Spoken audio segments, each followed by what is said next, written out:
And so now we've got some idea of what I call the head method and the heart method. Two ways of experiencing Jesus. But there's still another method.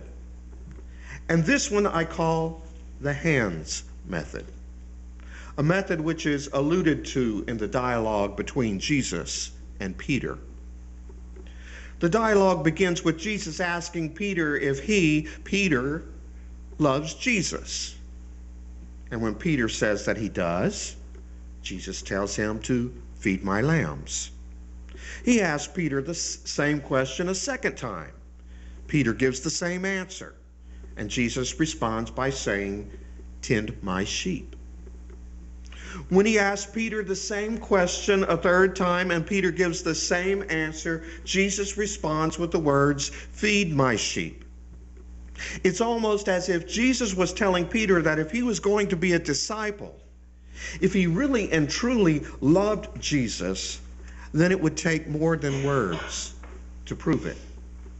The way in which the relationship between Jesus and Peter would be played out would be a different way than the head method in which Thomas experienced Jesus with proof and rationalization. It would be a way that was different than the heart method in which the beloved disciple intuitively experienced Jesus through feelings and emotions. For Peter, it would be through the hands method. Hands-on experience with other people, serving others, tending to their needs, feeding them, washing their feet. Do you want to know me? Jesus was asking. Then serve others. Henry Nouwen, a well-known author who wrote many inspirational books about the Christian life, would have described himself as someone who experienced Jesus through the hands method. After nearly 2 decades of teaching at different institutions, including the University of Notre Dame, Yale University, and Harvard University, he finally found meaning in his life by sharing it with mentally handicapped people at a community in Toronto, Canada. This is how he ultimately experienced Jesus, through serving others. You see, there are some people whose sense of God, whose spirituality comes from connecting with other people's spirits, doing for others, if you will. Their experience of Jesus doesn't necessarily come from Bible study or through an emotional or intuitive bond with the Spirit of Jesus. Their experience comes out of serving others, out of doing for others, out of loving our neighbor as ourselves.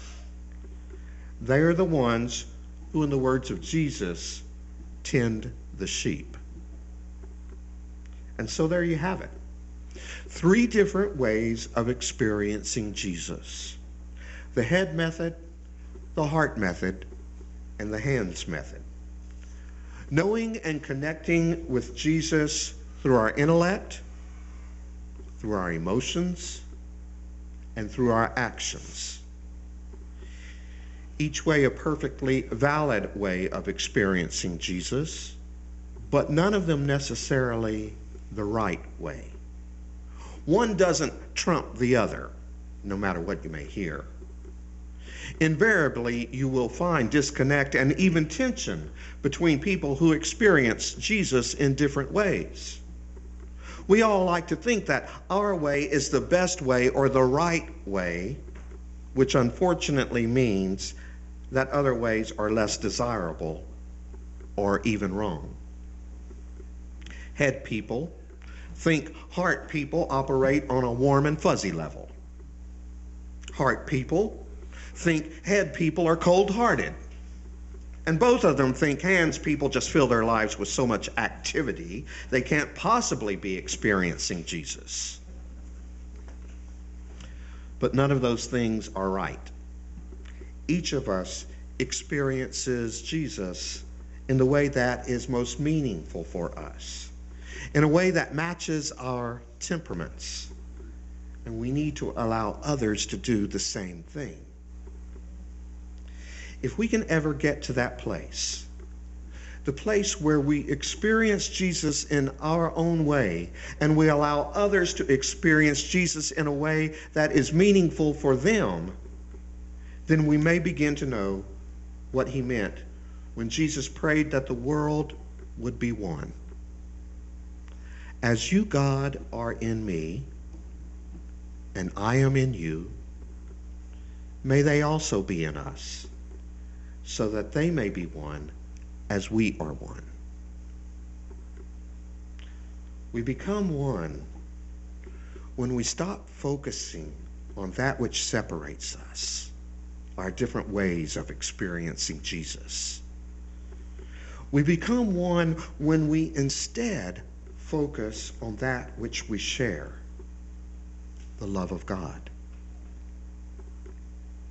May it be so in your life and in mine. Amen.